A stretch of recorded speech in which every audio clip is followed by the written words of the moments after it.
Hello guys, इस lecture के अंदर हम ग्लूकोमा के बारे में डिस्कस करेंगे। ये एएनएस का लास्ट टॉपिक है। सो देखते हैं ग्लूकोमा क्या होता है कि अपनी आई का जब इंट्राओकुलर प्रेशर बहुत ज़्यादा बढ़ जाता है या फिर उसकी वजह से ऑप्टिक नर्व की डिस्ट्रोफी वीकनेस हो जाती है and peripheral visual field loss हो जाता है। दैट इज ग्लूकोमा की proper definition. It is a group of disorders characterized by an abnormal high intraocular pressure, optic nerve dystrophy and peripheral visual field loss. अब intraocular pressure बन किसकी वजह से रहा है यार? वो एक्वस ह्यूमर जो है आई के अंदर, उसकी वजह से हो रहा है। एक्वस ह्यूमर अब इतना ज़्यादा अमाउंट में या तो बनने ज़्यादा लग जाए या फिर उसका जो ड्रेनेज है ट्रेबिकुलर मैशवर्क से उसका बाहर की तरफ ड्रेनेज होता है, जो हम आगे डिस्कस करेंगे, उसका ड्रेनेज कम हो जाए या फिर वो बनने ज़्यादा लग जाए तो आई के अंदर उसकी कंसनट्रेशन बहुत ज़्यादा हो जाएगी, उसका अमाउंट बहुत ज़्यादा हो जाएगा, जिसकी वजह से अपना इंट्राओकुलर प्रेशर एक स्पेसिफिक जो उसकी रेंज होती है उससे ज़्यादा हो जाता है। ओके, सो अपना ग्लूकोमा दो तरीके का हो सकता है, या तो ओपन एंगल ग्लूकोमा होगा या फिर नैरो एंगल ग्लूकोमा होगा। जो नैरो एंगल ग्लूकोमा है उसको हम एक्यूट एंगल ग्लूकोमा भी बोलते हैं या फिर एंगल क्लोजर ग्लूकोमा भी बोलते हैं। अब इन दोनों में क्या डिफरेंस है? ओपन एंगल ग्लूकोमा होता है अपनी ट्रेबिकुलर मैशवर्क, जहाँ से अपना उसका आउटफ्लो मतलब ड्रेनेज होता है बाहर की तरफ जब एक्वस ह्यूमर जाता है, तो ट्रेबिकुलर मैशवर्क की पिटेंसी डिक्रीज हो जाती है ओल्ड एज के अंदर जाके, तो अपना जो इंट्राओकुलर प्रेशर हो आराम आराम से बढ़ने लग जाता है। इसका ट्रीटमेंट क्या होगा कि ओकुलर हाइपोटेंसिव ड्रग्स हम दे सकते हैं टॉपिकली आई के अंदर, तो जिसकी वजह से अपना इंट्राओकुलर प्रेशर वापस से नॉर्मल कम हो जाएगा। ओके, तो नैरो एंगल ग्लूकोमा में क्या होता है कि जो ट्रेबिकुलर मैशवर्क है उसका सडन अचानक से उसका क्लोजर हो जाता है, जिस ये जनरली होता है छोटे बच्चों के अंदर जिनका आई ग्लोब का साइज बहुत छोटा है बट आइरिस उनकी बड़ी है, तो उनके अंदर जो ट्रेबिकुलर मैशवर्क है वो अचानक से बंद हो जाता है। तो उन सडन, और इसके अलावा जब सडन मिड्रियासिस करते हैं, मिड्रियासिस यानी कि डायलेशन, जब प्यूपिल का सडन डायलेशन करते हैं तो उस केस में भी उनका जो इरिडियो कॉर्नियल एंगल है, आइरिस और कॉर्निया के बीच में जो एंगल बन रहा है वो वाला एंगल क्लोज हो जाता है, और वो एक इमरजेंसी कंडीशन होती है जिसके कारण उनकी सडन ब्लाइंडनेस भी हो सकती है। सो हम एक डायग्राम से इसको समझते हैं। यहाँ पे आपको दिख रही होंगी सिलरी प्रोसेस ब्लड वेसल दिख रही होंगी। जो एक्वस ह्यूमर है वो ब्लड वेसल से बनना स्टार्ट होता है। ये आपको ये ब्लड वेसल दिख रहे हैं, यहाँ से एक्वस ह्यूमर बनेगा, फिर वो अंदर की तरफ आएगा, इंटीरियर चैम्बर के अंदर एक्वस ह्यूमर आ गया। अब इस यहाँ पे 3 रिसेप्टर्स प्रेजेंट होते हैं एपिथेलियम के ऊपर, alpha 2, beta 2 and carbonic anhydrase. Okay, जो अल्फा 2 रिसेप्टर है वो इसके सिक्रीशन को डिक्रीज करता है, जो वो स्टिमुलेट होएगा, and beta 2 and carbonic anhydrase इसके सिक्रीशन को इंक्रीज करते हैं। अब यहाँ से हमारा एक्वस ह्यूमर बन के इधर की तरफ आ गया। उसके बाद ये एक्वस ह्यूमर, ये ट्रेबिकुलर मैशवर्क जो मैंने ऐसे ऐसे करके बनाए हैं, दिस इज ट्रेबिकुलर मैशवर्क। तो यहाँ से इसका ड्रेनेज होता है 80% चला जाता है। बाकी अपना एक पाथवे होता है यूवियोस्क्लेरल, यहाँ से भी इसका 10% ड्रेनेज होता है। अब इसकी यहाँ पे अपने 2 रिसेप्टर प्रेजेंट होते हैं, these are PG F2 alpha and alpha 2 receptors.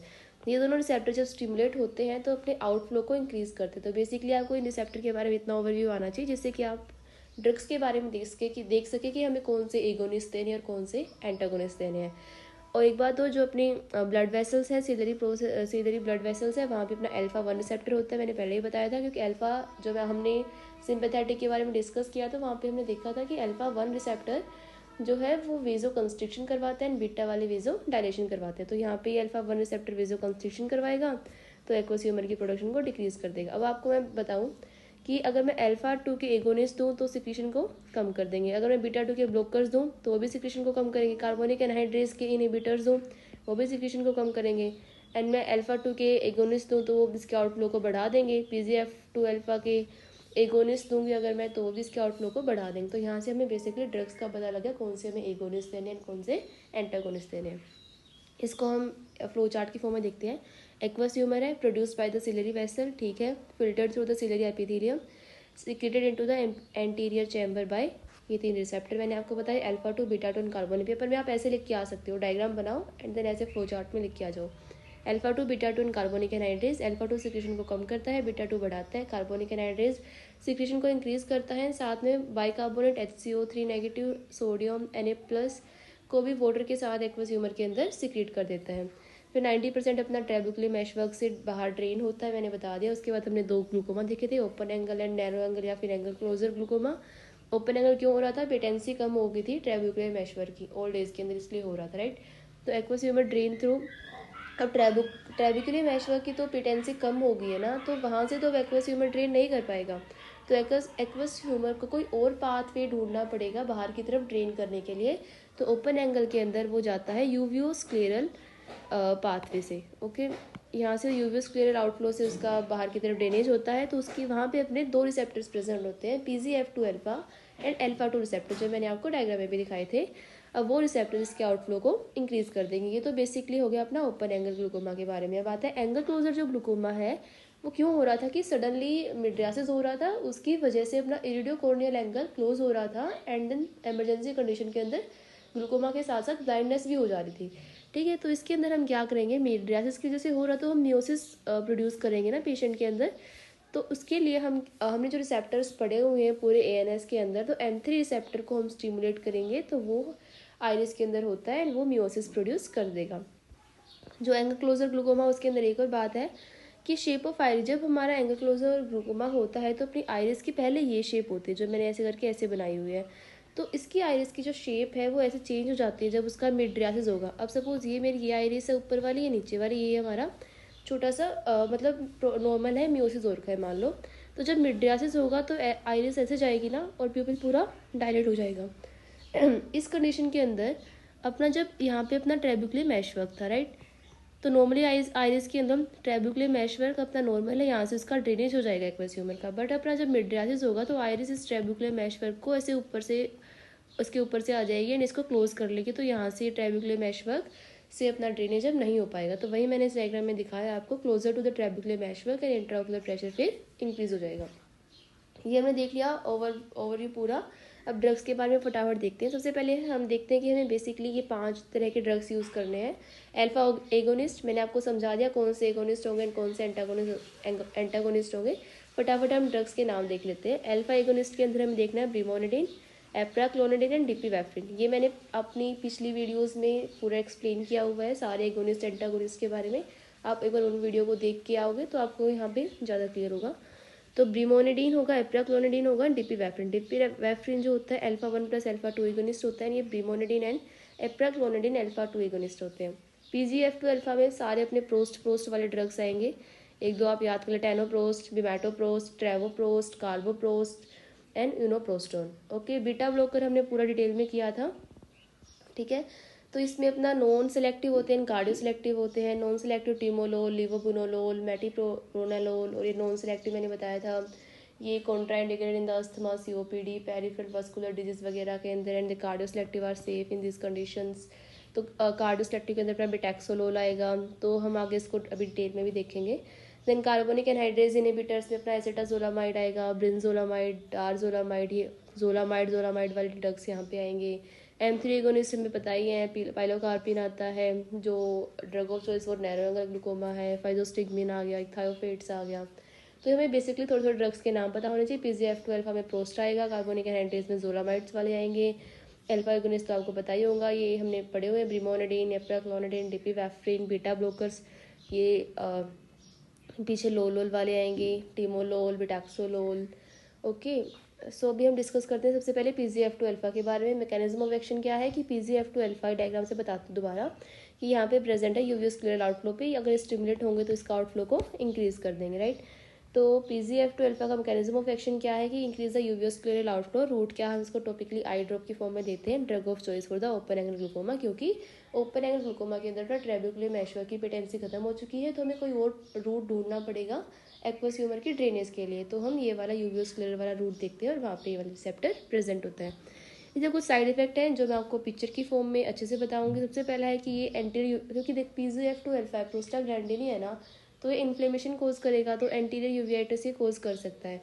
इसके बाद एक कॉन्ट्रा इंडिकेट होता है एफेक्स के अंदर, जो लेंस नहीं पहनते, as PG reach to the, क्योंकि उस केस में प्रोस्टाग्लैंडिन अपने रेटिना तक पहुंच जाता है और वहाँ पे ये मैक्यूलर एडिमा कोज कर सकता है। तो ये मैंने इसकी पिक्चर ली है मैक्यूलर एडिमा की।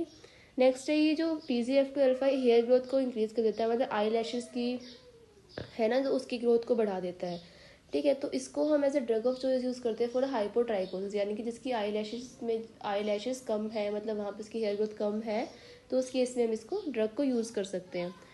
इसके अलावा ये आइरिस को भी डैमेज कर सकता है, आइरिस का जो कलर है उसको चेंज कर सकता है। इसको हम बोलते हैं हेट्रोक्रोमियो इराइडिस। आपको दिख रहा होगा इस डायग्राम के अंदर येलोइश कलर है एंड ये ब्लूइश कलर, तो आइरिस के कलर चेंज कर दिए इसने। इसके अलावा ये सैंडी आइज हो जाती है इसकी वजह से, ड्राई सैंडी आइज। नेक्स्ट हम देखते हैं बीटा ब्लॉकर। बीटा ब्लॉकर मैंने बताया था alpha 2, beta 2 and carbonic anhydrase, ये तीनों रिसेप्टर प्रेजेंट थे ना जहाँ से एक्वस ह्यूमर बन के आ रहा था चैम्बर के अंदर वहाँ पे। तो अगर इनको स्टिमुलेट करेंगे तो ये सिक्रेशन को बढ़ाते थे, ठीक है। तो हम इसके ब्लॉकर्स यूज़ करेंगे जिससे कि सिक्रेशन कम हो जाएगा।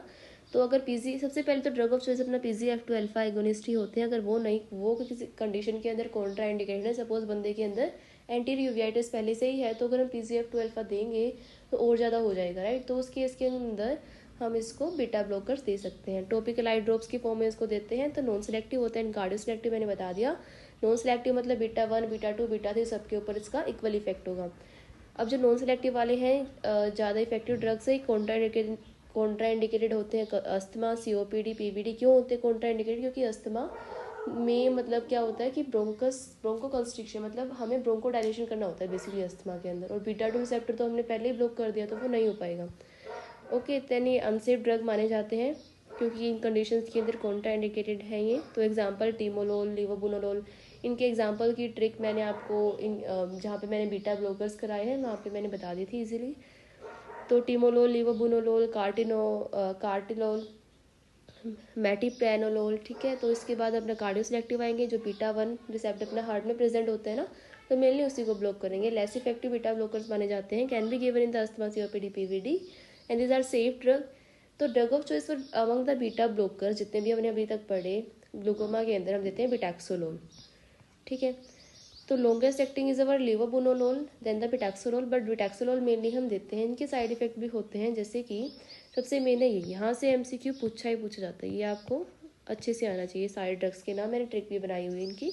तो साइड इफेक्ट क्या है, पहले ABCD से याद करेंगे। A for allergic blepharoconjunctivitis, B for blepharospasm, C से कॉर्नियल हाइपोस्थीसिया, मतलब कि इसका मतलब समझते हैं कि इन ड्रग को देने के बाद अपना कॉर्निया की सेंसेशन चले जाते हैं। मतलब कि अगर आई के अंदर इंट्राओकुलर प्रेशर इंक्रीज भी होगा तो उस पेशेंट को पता ही नहीं लगेगा, क्योंकि कॉर्निया में कोई सेंसेशन नहीं है, उसको पेन वगैरह कुछ फील नहीं होगा, तो उसको वो डॉक्टर के पास ही नहीं जाएगा, तो उसको पता ही नहीं लगेगा कि उसके अंदर उसकी आई में प्रेशर बढ़ रहा है, ठीक है। तो कौन से बीटा ब्लॉकर होते हैं जिनके अंदर कॉर्नियल हाइपोस्थीसिया हो जाता है, वो है अपने, जो हमें बिल्कुल नहीं देने चाहिए किसी पेशेंट को, कॉन्ट्रा इंडिकेटेड होते हैं वो, that is PM slab, P for propranolol, मिटोप्रोलोल, sotalol. Sotalol हमारी क्लास में टेस्ट के MCQ में आया था। सोटालोल, लैबिटोलोल, एस्प्यूटोलोल, पिंडोलोल, तो ये आपके सारे MCQ में आ सकते हैं, इनको आप याद करना। Then D for dryness, gritty sensation of the eye हो सकती है। अल्फा एगोनिस्ट का मैकेनिज्म ऑफ एक्शन क्या, या तो प्रोडक्शन को कम कर देंगे, इसके अलावा यूवियोस्क्लेरल वाले वहाँ पे भी प्रेजेंट थे ना, तो इसके यूवियोस्क्लेरल आउटफ्लो को इंक्रीज कर देंगे, सिक्रीशन को कम कर देंगे, ठीक है। क्योंकि देखो ये अपने सिलरी वेसल्स के ऊपर भी प्रेजेंट थे, ये अपना वहाँ पे भी जहाँ पे इसका एक्वस ह्यूमर में एंट्री हो रही थी वहाँ पे भी प्रेजेंट थे, यूवियोस्क्लेरल पाथवे में भी प्रेजेंट थे एंड में, तो इनके तीनों जगह पे काम होते हैं। ड्रग्स आएंगे अपने अल्फा 1 प्लस अल्फा 2 में मैंने बताया था डिपिवेफ्रिन होता है, ठीक है। ये प्रो ड्रग है किसका, एपिनेफ्रिन का। साइड इफेक्ट क्या होता है इसका, मोस्ट कॉमन साइड इफेक्ट इसका हम अभी देखेंगे कि ये इसकी वजह से ना आई के अंदर ब्लैक डिस्कलरेशन हो जाती है, क्योंकि जो एपिनेफ्रिन है वो एटमॉस्फेयर में ऑक्सीजन के साथ कंबाइन करके ब्लैक कलर का कोई कंपाउंड बना देता है, जिसकी वजह से डार्कनिंग हो जाती है आई के अंदर, ठीक है। तो उसके बाद अपना अल्फा 2 इगोनिस्ट के अंदर आएंगे अपना एप्राक्लोनिडिन, ब्रिमोनिडिन, क्लोनिडिन। अब यहाँ पे ना लिड रिट्रैक्शन इसका एक साइड इफेक्ट होता है। जो ब्रिमोनिडिन है वो लॉन्ग एक्टिंग है, एप्राक्लोनिडिन है अपना शॉर्ट एक्टिंग है। ए मतलब पहले आता है ना, ये शॉर्ट है तो फिर शॉर्ट एक्टिंग आएगा, तो इसके अंदर एलर्जी ज़्यादा कॉमन होती है साइड इफेक्ट में। तो बाकी साइड इफेक्ट अपना रेटिनल टीयर्स वगैरह एंड एलर्जिक ब्लिफेरोकंजक्टिवाइटिस। ओके, तो मैंने आपका एपिनेफ्रिन वाला तो बता दिया, डार्कनिंग कैसे होती है। देन आता है अपना कार्बोनिक एनहाइड्रेज इनहिबिटर्स। इसका मैकेनिज्म ऑफ एक्शन क्या है कि ये सेम है, वहीं पे होता है alpha 2 beta 2 and carbonic anhydrase, 3 receptor थे ना, तो ये अपना एक्वस ह्यूमर की सिक्रीशन को कम करता है अगर इसके इनहिबिटर देंगे हम। तो इसके अंदर टॉपिकल आई ड्रॉप होते हैं और IV हम इसको दे सकते हैं। टॉपिकल आई ड्रॉप्स के अंदर अपना आता है जोलामाइड। जोलामाइड मैंने आपको बताया था, तो इनके पीछे जोलामाइड आएगा ड्रग्स के पीछे, तो brinzolamide and dorzolamide, these are topical eye drops. And IV के अंदर अपना एसिटाजोलामाइड आता है। सो जो टॉपिकल आई ड्रॉप्स की फॉर्म में हम इनको दे रहे हैं वो अपने ओपन एंगल ग्लूकोमा के लिए ट्रीट करने के लिए यूज़ की जाते हैं। एंड एसिटाजोलामाइड हम एंगल क्लोजर ग्लूकोमा के लिए कर सकते हैं यूज़। एमरजेंसी होगी तो उसको बोलते हैं एक्यूट कंजस्टिव ग्लूकोमा। ये कुछ नहीं है इतना। साइड इफेक्ट इसके देखते हैं। साइड इफेक्ट के अंदर आएगा वही एलर्जिक ब्लिफेरोकंजक्टिवाइटिस तो सभी में है। देन आएगा मेनली इसके अंदर हो जाती है एडिमा हो जाता है। एडिमा सिलरी एडिमा भी हो सकता है, कॉर्नियल एडिमा भी हो सकता है, लेंस एडिमा भी हो सकता है। ग्लूकोमा के अंदर या तो आपका क्वेश्चन आएगा कौन से रिसेप्टर की एगोनिस्ट एंटागोनिस्ट, ठीक है, या फिर इनके side effect and Contra indication के ऊपर क्वेश्चन आता है। तो सिलरी एडिमा के अंदर अपना जो आइरिस है वो आगे की तरफ पुश हो जाएगा, ठीक है। जब सिलरी वो होगा मसल्स तो उसकी वजह से आइरिस अपने आगे की तरफ पुश हो जाएगा, जिसकी वजह से वो, इसका मतलब क्या था, ट्रेबुकुलर मैशवर्क। तो वो ट्रेबुकुलर मैशवर्क को ब्लॉक कर देगा। आइरिस जब यहाँ पे ऐसे होता है ना, ये आइरिस है, ये ट्रेबुकुलर मैशवर्क है, तो आगे की तरफ पुश होगा तो इसको ब्लॉक कर देगा ये। तो इस केस के अंदर अपना सेकेंडरी नैरो एंगल ग्लूकोमा भी हो सकता है। कॉर्नियल एडिमा का मतलब है कि कॉर्निया हेजी हो जाएगा तो विजुअल एक्यूटी कम हो जाएगी। लेंस एडिमा का है कि लेंस का जब एडिमा होगा तो उसकी थिकनेस इंक्रीज हो जाएगी। थिकनेस इंक्रीज होने की वजह से जो लाइट रेज आ रही है वो रेटिना से आगे ही फोकस हो जाएंगी, तो इसको हम बोलते हैं शूडोमायोपिया।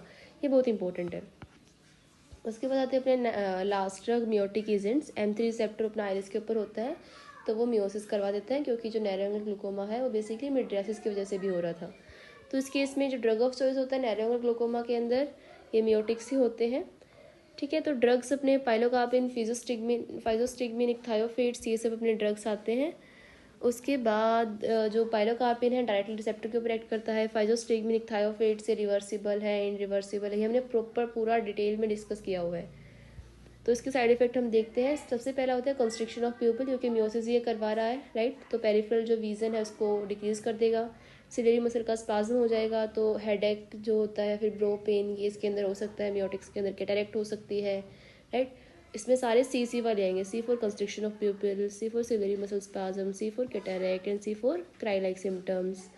ये होते हैं अपने जो नेजोलेक्राइमल डक्ट होती है उसके पंक्टल्स, उसका स्टेनोसिस हो जाता है, जिसकी वजह से बंदा रो भी नहीं पाता। Tears not drain outside the eye, तो उसकी आई के अंदर से क्राई लाइक सिम्टम्स दिखते हैं। So this is all about glaucoma.